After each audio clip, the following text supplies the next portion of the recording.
Welcome, everybody, to Near Mint Condition. This is your host, Omar, where today I am joined by my co host, Amanda. I have been reading comics for over 35 years.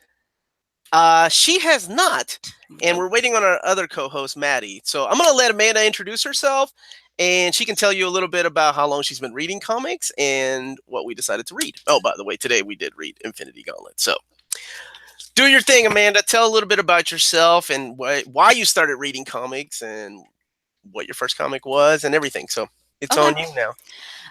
Hey everyone, my name's Amanda, and basically I am a huge pop culture nerd, and so obviously that means I'm a huge Marvel fan from the MCU standpoint. Ever since the first Iron Man came out, I've been following the movies throughout there, and basically decided to become a comic book reader because my entire extended family are comic book readers on my husband's side.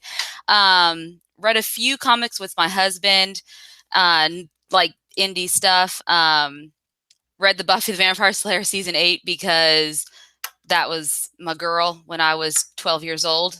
So I'm kind of dating myself.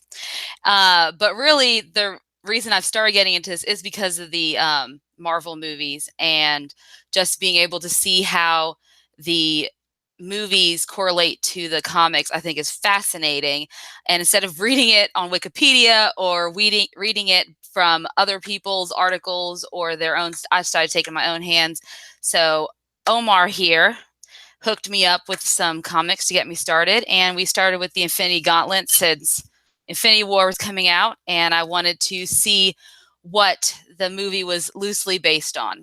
So that's pretty much a little bit about me, how I got started, and I'm really looking forward to it. Since I've read this, I've gone through the new Infinity. So the newer one, the 2013 run. So I've read that along with the run on the Secret Wars, and I'm starting what they call the Cosmic Marvel now, which kind of takes place, after this. So excited. It's going to be fun.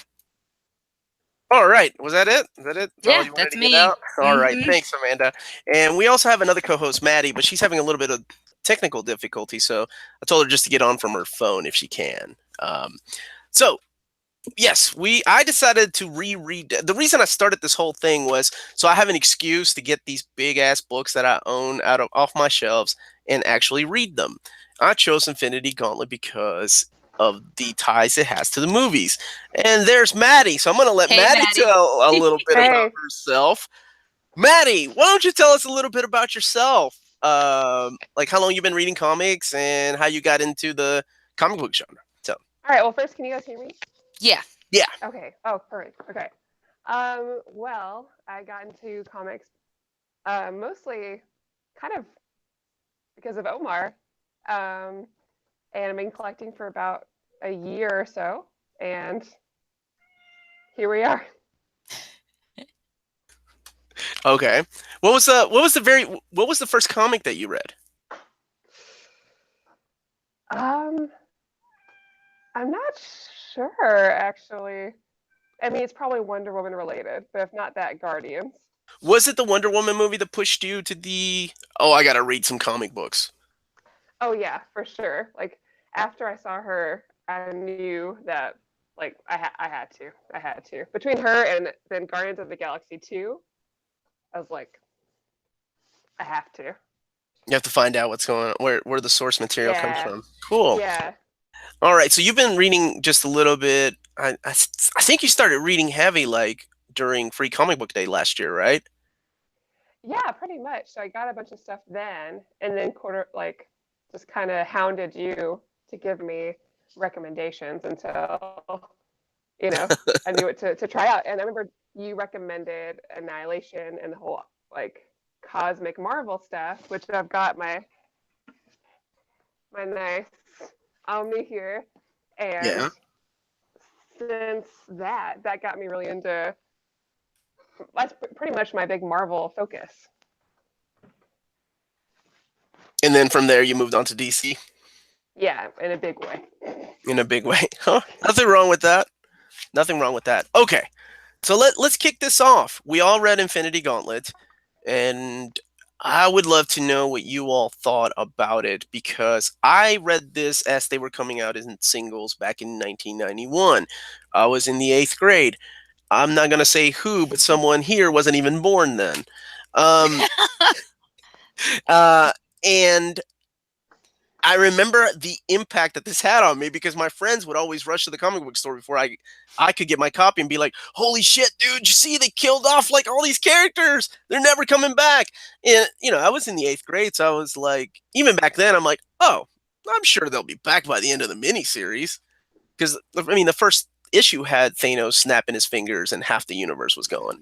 You can't kill Mary Jane off in a miniseries number one. So and then I haven't read this, like, I think it's been 10 years since I last read this. And I just reread it last week, and I thought some of the stuff felt a little dated. What did you two think? Well, I'll let you all talk. Sure. Well, before we start, I had also said that I felt it was a little dated. Obviously, I wanted to read it so I could get an idea of what we might expect from Avengers Infinity War, and I was surprised by how many elements of the comic that showed up in the actual movie, even if it didn't follow the complete storyline. And there were certain parts of it that were a little strange, but I liked how it ended, as far as what ended up happening with Thanos and Adam Warlock, and obviously it sets it up. And I haven't read after it yet, so I know but I do know it sets it up for a conflict with Adam Warlock. So that was pretty interesting. You could see it foreshadowing throughout the entire Infinity Gauntlet. So, go ahead, Maddie. I was really pleasantly surprised by all of it. I don't read a lot of early, well, like before the early 90s Yeah. comics. Most of it's been, 1995 on. And after I checked it out, I was like, this is actually, I mean, it read really well. The dialogue was really good. And I wasn't sure that I was going to be able to go back and read stuff after reading Annihilation and all of that. Because Annihilation's beautiful. And I thought, well, we'll see how this goes. And I loved every second of it. And man, it just solidified how much I love Thanos. I love him so much. You called him Thanos. Get out of this episode. His name is Right. Thanos. I don't give a Thanos. shit what anybody Thanos. says. Hey. I've always You're the pronounced it best. Thanos. I don't understand where this movie came from with Thanos. I refuse to call him that. But I love seeing all the different versions of all the characters that I know now. Yeah. Like seeing Nebula like that, and learning more about more of a classic Adam Warlock, and all the Celestials and everybody. Like, I feel like joining in on Infinity Gauntlet is like, hey, did you want to know about all the levels in the Marvel Universe? Well, here you go. Here's everybody. And I don't know who most of them are. It really is like, here's this small guy, and here's a really big dude. Here's another really big dude. Here's no context for you. So were either of you lost during this? Because there's a lot of characters that show up. And at the time when Jim Starlin was writing this, like, he wanted to use more of the X-Men characters, but the editors were like, no, you can keep your little mini-series in your own little universe. We don't want any of that. And of course, by the time Infinity War starts, you can see all the X-Men in the front cover. So they were like, obviously, like, no, seriously, take more of our X-Men. So he was only allowed to use like Cyclops and Wolverine. Yeah. Right. Even the Fantastic Four are gone. Like the Fantastic Four were not in here. So were you all? Was it too much for a new reader to be reading this, like new into the Marvel's universe, with all the Celestials, with all the gods that Odin grabs? And by the way, this review will probably have some spoilers in case you haven't read this book that came out in 1991. And if you haven't, that's kind of on you. Yeah. 1991 was a long time ago, but just in case, there are going to be some spoilers. Yeah, so Odin like gathers these old dudes like The Zeus Sky and Fathers. yeah, and like to have a kick-ass team. Like, were you all overwhelmed by those kind of things? A little bit, particularly in the first section when Adam Warlock and Gamora and Pip come back to life when reincarnate with those dead bodies. I didn't understand what was going I on. did not either. That was so confusing for me. I Yes, was like, am I reading the right thing? that's Did what I Omar give me thought. the wrong pages? I don't Wait a minute. understand. That's Yeah, that was all set up in like Silver Surfer issues. exactly. Yes, context. Right. But yeah, some of the celestial. I mean, if I hadn't watched the movies, if I hadn't read up just out of pure interest, I think I probably would have been a lot more lost than I was. But that's just because of my nature to research. But if I had just went in blind, yeah, I probably would have been pretty confused by a lot of it. I would say so. Okay. I didn't know if overwhelmness was it. What did you think of the character? Because this is I know Maddie, you've read the Annihilation stuff and Annihilation Conquest, so you've seen that version of Adam Warlock. What did you think of Jim Starlin's Adam Warlock? Mm. I mean, I liked him. I I thought feel it was like a interesting. I mean, teacher I didn't at really have school like a. calling out the kids. I didn't really have an opinion on him. I guess he wasn't my focus in that. Yeah, I I mean, I know you were liked all him. googly I'm eye for not. Thanos. Yeah. Yeah, maybe that's what it is. So I don't get like super excited about Adam Warlock. I mean, it's cool to see him in that leader position, I guess, but I don't know. I wasn't like I blown away by him, if that I makes enjoyed sense. the fact that he's playing everybody, that he is such a Yeah, complete badass that this is just a game to him, and everybody, and he even says it to the surfer. He's He like, does. "Oh yeah, everybody's a pawn." Duh. yeah. Even Yeah. the, Do you the think? Celestials and love and hate everybody is a pawn to Adam Warlock's ultimate game, and I thought that was Yeah. really cool.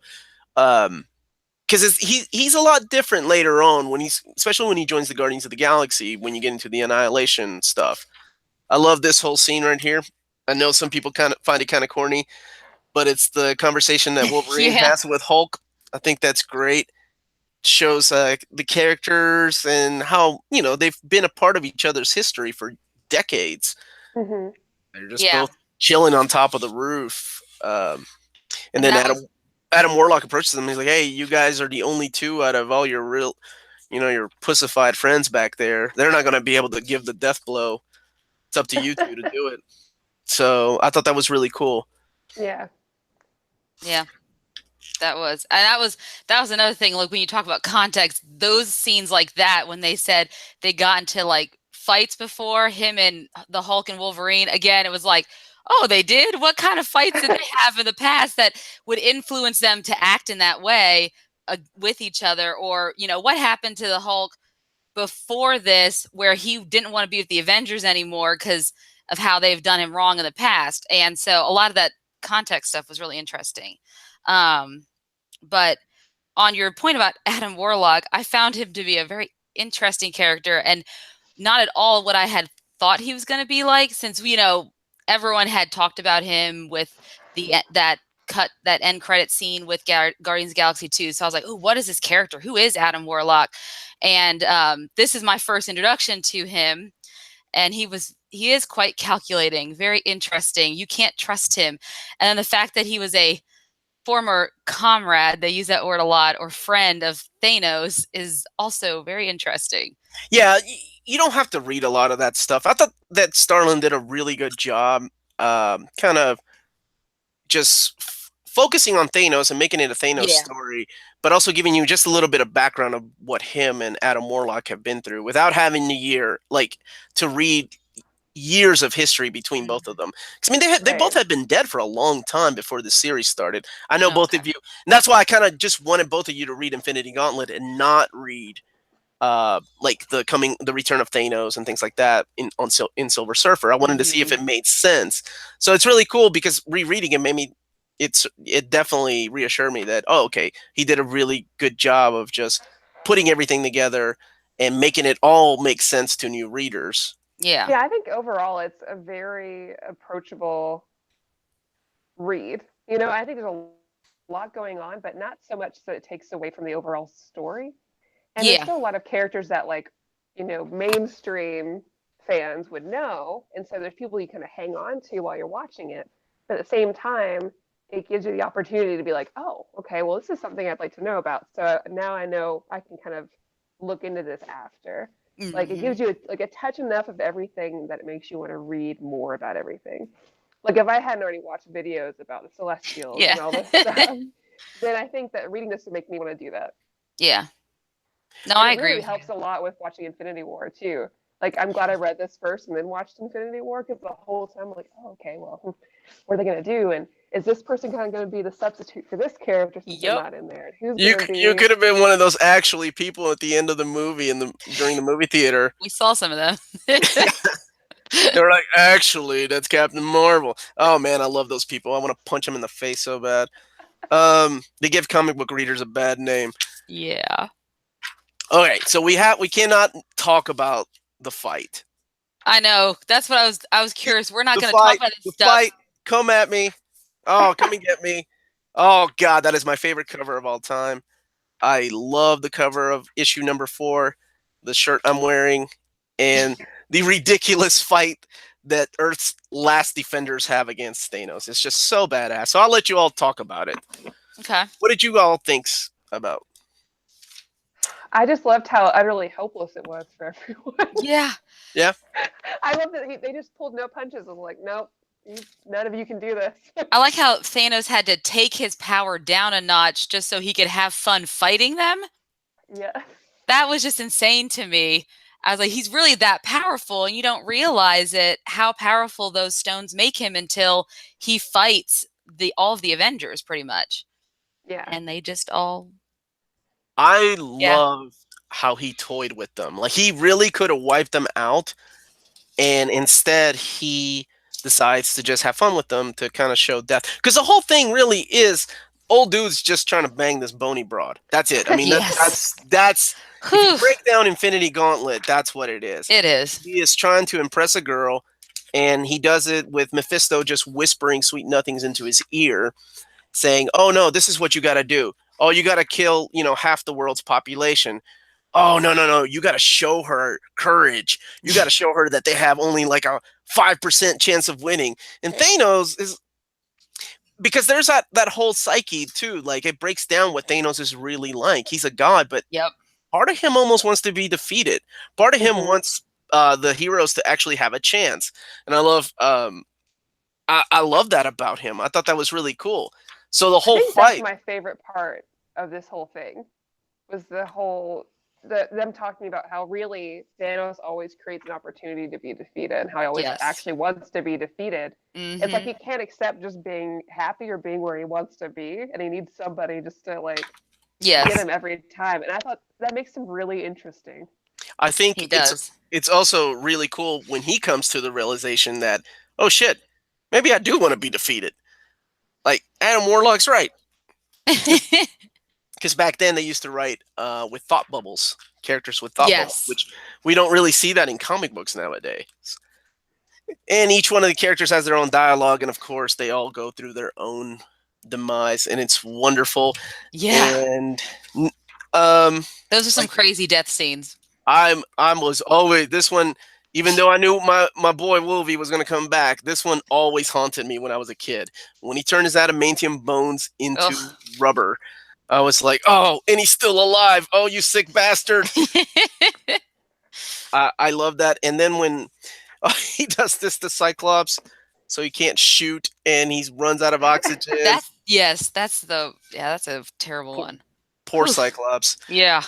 So yeah, the issue 4 is one of my favorite comic books of all time. I love the fight and how ridiculous Thanos is, and just wiping just the floor with all these characters. I think it's great, and um, I kind of almost got that in Infinity War, the movie.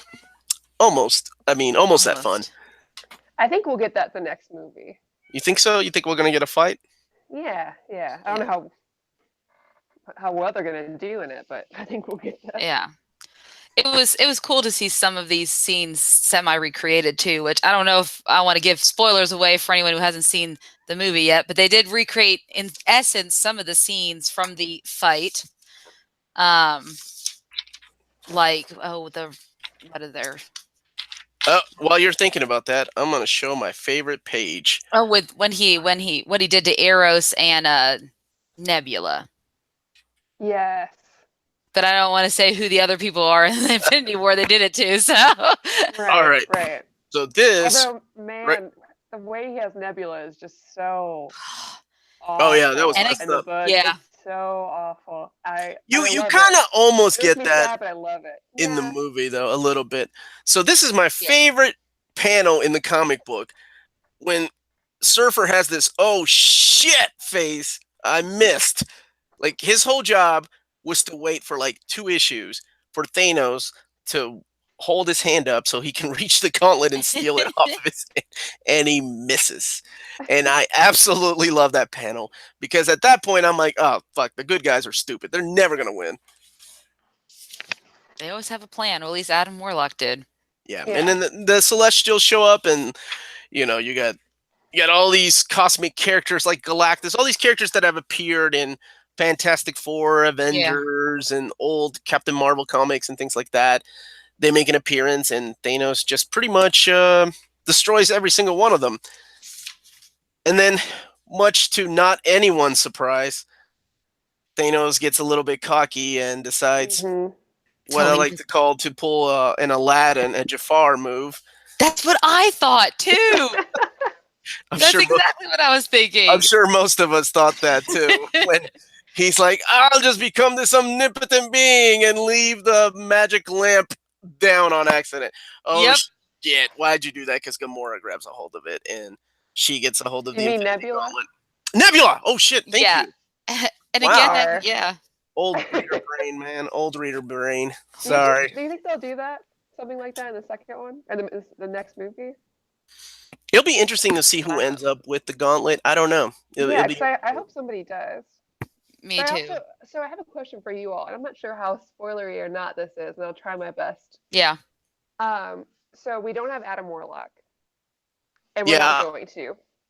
But I can't help but feel like a certain character who had the opportunity to see some different timelines Oh, that's what I might thought too. kind of fill that gap, right? So like the person who kind of knows everything that's happening and kind of knew from the beginning and kind of maybe went back and set the stage for everybody. You think? Because I feel like somebody needs to fill that role for this to make sense, too. I agree because, and And especially when you see what his role is, even in the Gauntlet, even his role in the Gauntlet, the same character we're talking about, he still has a prominent role in the Gauntlet. He's one of the ones left standing after it all is said and done. So I think he will have a big part to play with the Gauntlet going forward in the movie. It is interesting. I don't know because I mean it's the cinematic universe, so it'll be a Yeah. different thing, and it's yeah, that we have no idea if there's any connection with the Soul Realm or anything like that. It could just be a creature created out of whatever those aliens were called. Um, um, damn it, I cannot remember her name. Well, her in the comic books, uh, but it could be one of those creatures that was created to be the perfect being and right. have Oh, the nothing to do with. Sovereign? Yeah. Mhm. Okay. So by the end of it, of course, Adam Warlock has the plan because he has a connection with the Soul Gem, and he comes out, and ta-da! Good guys win. Everything's restored back to normal. Some characters remember what happened during this fight, and some don't. What did you? Well, now that it's over, I love the end too, where they travel 6 months into the future and To the unnamed planet. yeah, Mhm. because Warlock has always had a connection with Thanos, so he knows where he is, and just like Thanos knew that he would know where he was. What did you all think of the ending? What did you all think of the last 2 issues, especially as soon as Nebula grabs the Infinity Gauntlet? What did you all think? Like, was that a satisfying ending for you all? Did you think it was rushed? Would you now that you've read so many comic books or watched so many movies based on these comics, what did you as new readers, what did you all think? I think I actually liked how it ended because it wasn't what I was expecting. I didn't Once she had the gauntlet, I wasn't sure where it was going. It was interesting to see how that Adam Warlock tried to somewhat redeem Thanos, convince him, help us stop Nebula because in the situation you've left her, her mind is, she's mad, she's deranged, and we don't know what she's going to do with the gauntlet. It can't be in her hands, and kind of, had a come to Jesus moment with Thanos, if you will. And I like how it ended. It's just let that open-ended with Warlock having the gauntlet and Thanos being like, I don't know who's worse off, him or me, because I get to live out my days now in this solitude, if you will, and Warlock now has this, eternity, all of the universe in his head at all times. He sees all at all times. So I thought it was a very interesting viewpoint on, is power worth it in the end? So I liked that. Okay. Maddie, what did you think? Well, first of all, I loved that it was Nebula that kind of really turned the tides of that and grabbed the gauntlet. Because that really came out of nowhere. Who would have thought that, brain dead Nebula would have enough brain power and enough revenge in her to grab that. And then of course Mealy F's it up, but it's fine. At least she got herself back to, normal. But I loved the end. And it's still funny that they let him just kind of go live a happy life at the end. He does all this and starts all this shit, and then it's like, hey, would you like to just live in a cabin and in contentment? Now, did the other Avengers and stuff, do they know he's still alive, or do they think he died when Thor casted him out? Oh, that's a good question, Amanda. You may have to read Infinity War or Warlock in the Infinity Watch. Yes, that's the point. That was going to be my next question. After I was satisfied with the ending. It felt a little anticlimactic, but then again, I think that might have been an editorial push to be like, hey, these books are selling really well. Leave it open enough where we can go and make a series, and then maybe have another event next year. Mm-hmm. And I was okay with that because, I mean, what are you going to do? You're Jim Starlin. These are your characters that you love writing. You just came back to Marvel a couple of years before, or about a year before this started. So, sure. So my next question is: did you two find this book interesting enough to pursue other stuff after it or before it? 100%. Yes. And I haven't yet because I don't know where to go. Because I got you. If you go into the store and you see. This is my problem with Marvel. Thank you. I never know where to go next, ever. And so they don't make it store, easy. and there's a million different things called Infinity, and then the different byline, right? Yeah. And so I'm done with this. It's like, well, okay, I have no idea where to go. Yeah. They don't make it. I mean, and honestly, the omnibuses are the same way. The hardcover collections are the same way. Marvel just has a way of cashing in on number ones. So everything is like a volume 1 or a standalone story. Because, you've got Infinity Gauntlet, Warlock in the Infinity Watch, the Infinity War, the Infinity Crusade. And then you had the Infinity Abyss. You have all these other series that Jim Starlin wrote years later that really have nothing to do with this story here. So I can see why that's really confusing, honestly. That's a good point. I never thought about that. If only they would make websites. They do, but still, though, that would require her to do some research? Well, yeah. I'm lucky I have you. That's Omar, exactly right. It's true. This is true. For someone who doesn't, DC is very open. I feel like I can approach DC and know what to read in order. That's because you're into it after Crisis, though. Yeah, that's if you true. try to read that shit before Crisis, it's a mess. Totally, because they fixed it.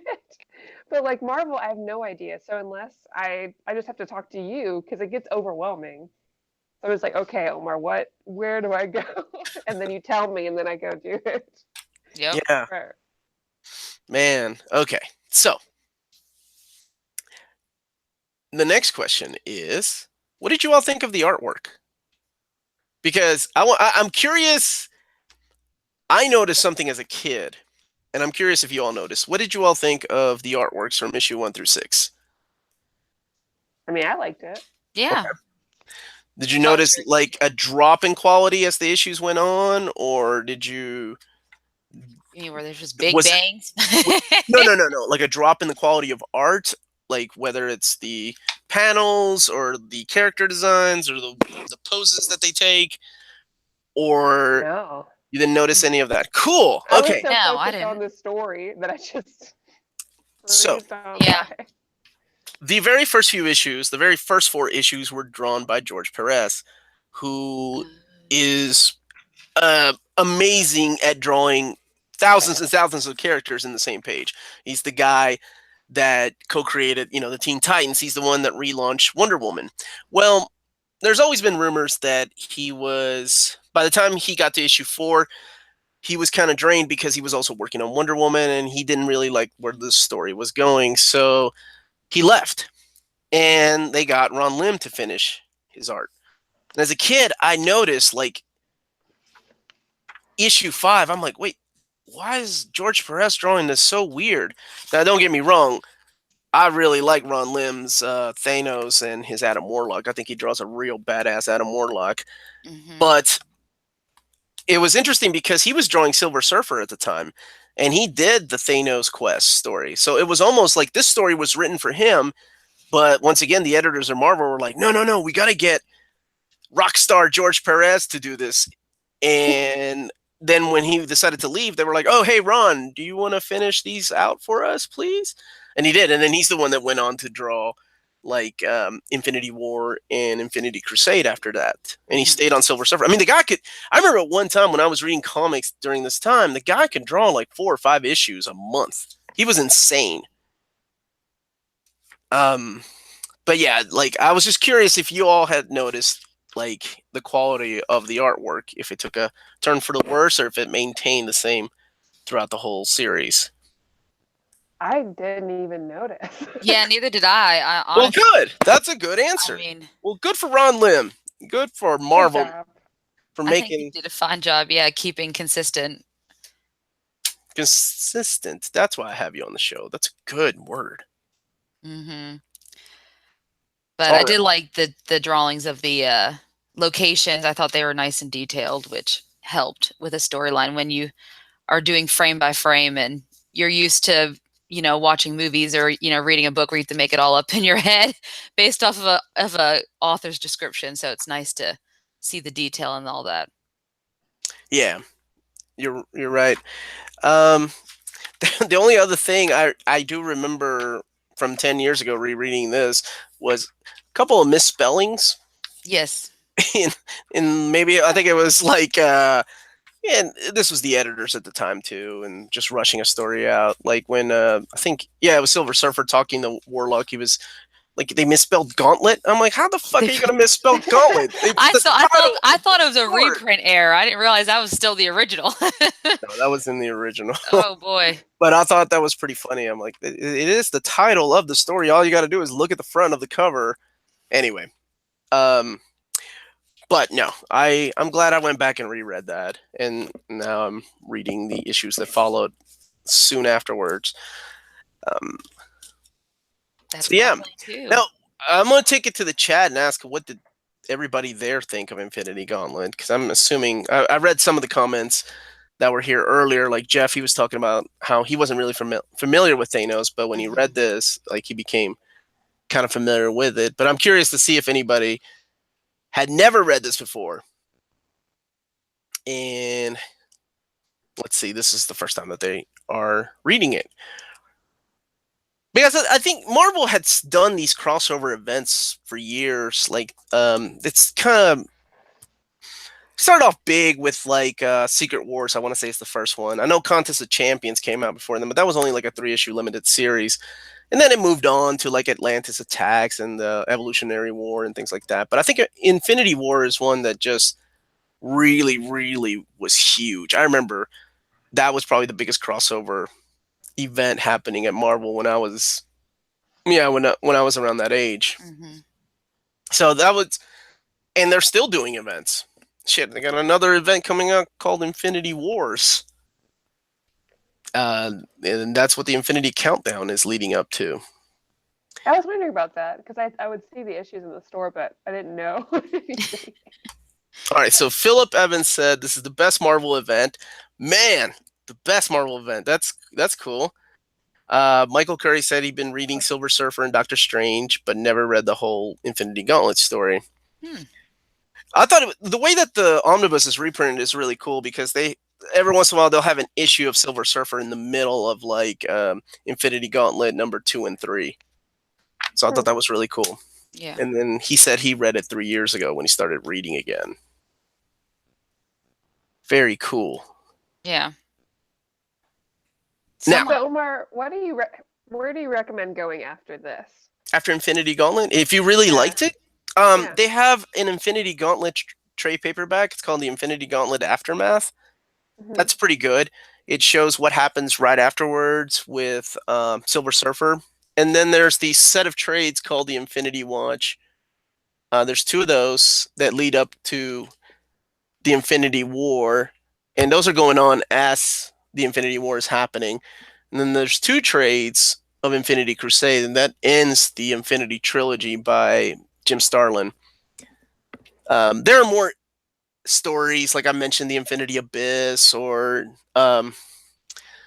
there's another Infinity Trilogy later on by Starlin. I cannot remember the names of those, but I would, yeah, Infinity Watch is good too. I enjoyed that. If you like the characters, if you cared about Adam Warlock, if you want to know more about him and who Magus is and how those characters all come about in Guardians of the Galaxy later on, Infinity Watch and Infinity War, that's where you would go next. By the time you get to Infinity Crusade, you may have a different story though. You may be like, yeah, I'm kind of done with the Infinity You're stuff. I ready want to to start break. something else. Is it just still more like Infinity Stones? Like, is that the whole the deal? Infinity the Infinity Watch is, but Infinity Okay. War, Infinity. How do I, without spoiling anything? Infinity War is more about doppelgangers. Infinity Okay. Crusade is about finding deities. Okay. They're interesting sequels, but he always does this thing where like kind of like Infinity Gauntlet. It's like he's given a whole deck to play with, Jim Starlin, and he only takes like half of it. He's given like the whole Marvel universe to play with, but like in issue 1 he gets rid of half of them, right? Well, without spoiling much of Infinity War, Infinity Crusade, he does the same things there, where he's only using not the complete cast of characters, because I'm Yeah. sure he had no idea who the hell Sleepwalker and Darkhawk were at the time, and he was like, yeah, I'm not using those characters. Let's see. The major events like this replace the tradition of summer annuals for each title, is what Jeff said. Yeah, because Atlantis Attacks and Evolutionary War, those were summer annuals. Omar, do you think the industry hurts by doing blockbuster events like this year after year? That's a good question. About 10 years ago, I went to a convention, and that was one of my questions I asked Peter David, who was writing X Factor at the time. And unfortunately, X Factor is one of those comic books that is so damn well written, but not a lot of people were reading. And he said that during the crossover events, I think it was Second Coming that was crossing over into his comic book. He said people were buying his comic books, so it's sold. So whatever the hell Marvel was doing to make people buy more comics was working. So, maybe not a lot of people were reading Doctor Strange at the time. So by writing Infinity Gauntlet event They on the want. cover, people bought it. I mean, it's the same strategy they've been using for years. Hell, they're still using it now with the crossovers they're having. Like, what was it, the Secret Empire? Man, that story sucked. No, DC does the same thing though. Yeah. I don't know if it's hurting. I think it might hurt the creators, to be less Yeah. creative. Maybe they don't have the free range that they want. Maybe Jim Starlin didn't really want to do a crossover every year, but Marvel was like, no, no, no, this is selling like hotcakes. We got to get them out, man. People care about Gamora and Drax all of a sudden. So So something that I've heard from friends who are Marvel fans is that some of the events, I think this can be said for a lot of different um, comic book creators, but that when they do these main events, these crossover events, the people don't always take into consideration the characterization and the storylines of those individual characters. Do you find that true with some of these big events like this? you mean not everybody gets a spotlight? No, not so much that. It's just like, so let's say that, I don't know, we'll just use a random character. Like Gamora is written a certain way in her, whatever She has her series she's in right standalone. now. Mm-hmm. Yeah, but then when she's put into the crossover event, they just ignore that and I think characterize her differently. Is that something that you think happens? I really think it depends on the writer, because there are writers that do their homework and, believe it or not, read comic books, and there are writers that don't. There are writers that I think they read a Wikipedia entry and they're like, oh yeah, I got it. 35 years of history between Jean Grey and Cyclops, got it. I really feel like that. And it's not just for crossover events. That's people going into the title. That's Yeah. why, God, I fucking say this all the time, but Brian Michael Bendis is one of my least favorite I knew writers, it. I knew Yep. it. because he tends to not know how to write a lot of the characters. So instead of like, I'm sure he does his research, but I want to say, like, instead of doing like deep research and actually reading some stuff, he just gets rid of the cast and introduces a whole new cast, or writes characters out of character. He's not the only Mhm. one, but he's the one that comes to mind right now. Mark Millar is the same way too. Maybe I just don't like the way they write characters. And I really thought anybody could write Wolverine at one time. Apparently not. You, damn it, Maddie, you made me go on a fucking Bendis rant. All right. So Jeff replied back to you saying, Maddie, that is an issue that always occurs. Just off the top of my head, I can trace it back to Crisis on Infinite Earths. Ray said, I knew Brian Michael Bendis would come up at some point. We Yeah. all did, Ray. It Yeah. always does. The guy's a class act too. He's a really nice dude. I hate talking bad He's about super nice nice. people. So yeah, I think it depends on the writing. There are events that piss me off though, where characters do, like Civil War. Like, the thing that pissed me off about Civil War, the comic book, is like when Johnny Storm gets taken out by a redneck with a beer bottle. I was like, what the fuck? This is a guy that fought like Galactus. Get the fuck out of here, Mark Miller. Yeah, I read Oh. that. I did not care for Civil War. No. Yeah, I'm not a Um, fan. Don't So put that on the list. that's actually on my reading list for Omnibros. I can't wait to hear what Jess and Gabe think about that. So, speaking of reading, where do you all want to go next? You want me to choose the next book, and then I'll let you all choose? Is there anything that you all want to read? Because I would love to do this again. I kind of want to Yeah. make this a theme, because I really like going back and reading books that I own that I haven't looked at in a while, or have just been collecting dust for years. I think this is the first time I've read my Infinity Gauntlet omnibus, and I can say this thing's been out of print for about a year or so. And I Yeah, bought I'm it when it came currently out. doing the Cosmic Marvel, so I just started with the Thanos issues, working my way up to Annihilation, which I'm really excited about, because that's Now, the next step. okay, earlier you mentioned where would I go from here? There are so many amazing comic books in the cosmic universe that I could recommend. All 7 years of the DNA run.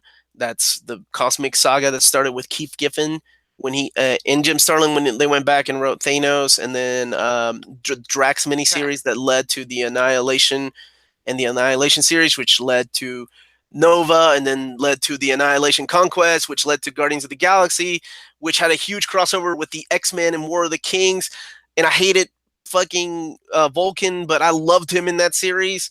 And then you had the Realm of the Kings and the aftermath of that, all leading up to the big conclusion of Thanos' imperative. And I know I hate recommending things like that for people that collect omnibuses, because those stupid the Annihilation has been out of print for a couple of years now. They had a short print run. I don't know why, Yeah. but that's definitely where I would recommend going if you like any of these. And then um, if you enjoy that stuff, there's also a new Thanos series by Jeff Lemire, and recently took over was Donny Cates, the guy that did God Country. Gotcha. That put Maddie to sleep. I don't know. Maddie, she's still there? She's frozen. Maybe she's frozen. I think Maybe so. my recommendations put her to sleep. Probably.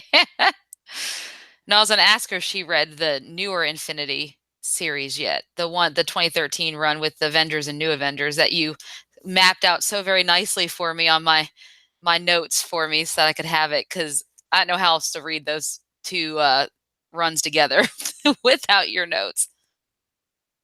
Okay. So Maddie's phone died.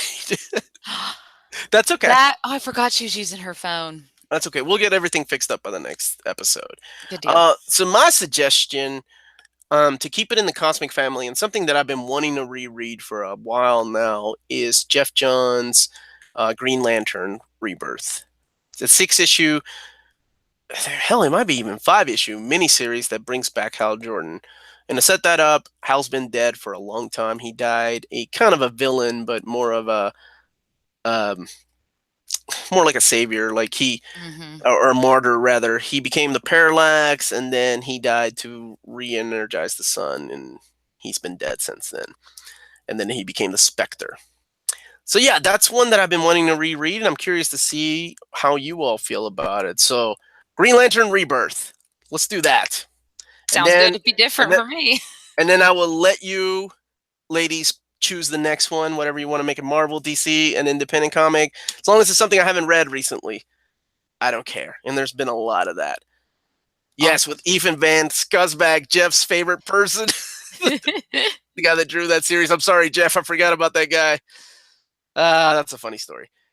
But anyway, so yeah, we can, since Maddie's phone died, yeah, we can call it a night.